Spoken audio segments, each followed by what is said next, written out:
rights and everything else.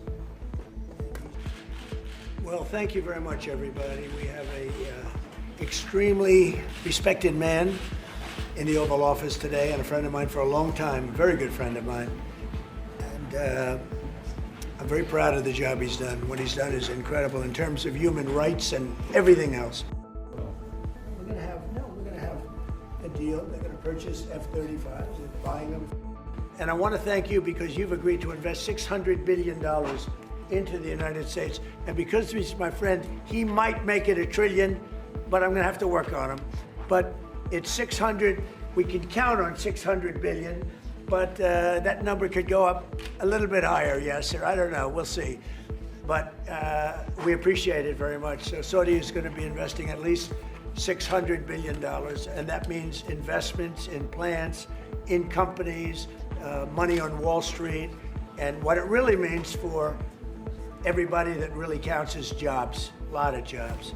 We have a lot of jobs. So I just want to thank you. We've been really good friends for a long period of time. We've always been on the same side of every issue. Your Royal Highness, just picking up on something you just mentioned. I'd like to say a few words, but thank you very much. Thank you, Mr. President. This relation is National security for us too, because it creates jobs, it creates a lot. I believe, Mr. President, today and tomorrow we're going to announce that we are going to increase that $600 billion to almost $1 trillion of investment, real investment and real opportunity by details in many areas. And the agreement that we are signing today in many areas in technology, in AI, in earth materials, magnet, etc., that will create a lot of investment opportunities. So you are doing that now. You're saying to me now that the $600 billion will be $1 trillion. Definitely, because what we are signing, it will facilitate that, and I like that very much. Go ahead. You worked hard. No, that's great. I appreciate that. That's great. We're doing numbers that nobody's ever done.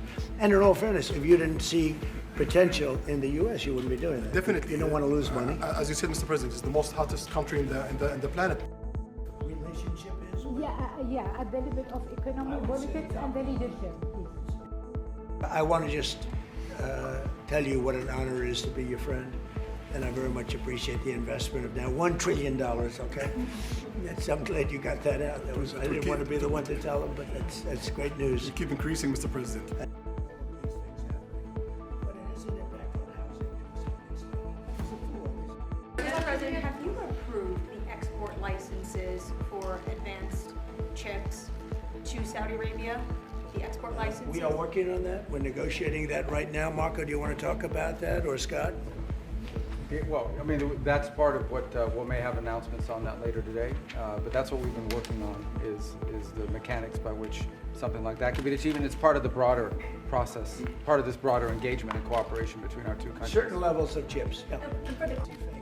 But the question is legitimate, One of the worst sir. in the business, but I'll answer your question. Thank you.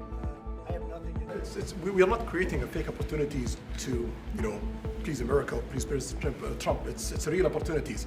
For example, when you ask about the AI and the chips, Saudi Arabia have a huge demand of, a huge need of computing power, and we're gonna spend in the short term around $50 billion by consuming those semiconductors for our needs in Saudi Arabia. And with the agreement that we're gonna have with America, that will allow us to focus that consuming power in the short term by $50 billion from the South of America, and long term with hundreds of billions of dollars in the long term. So there is a lot of real opportunities that fit to our need in Saudi Arabia and fit to our investment strategy.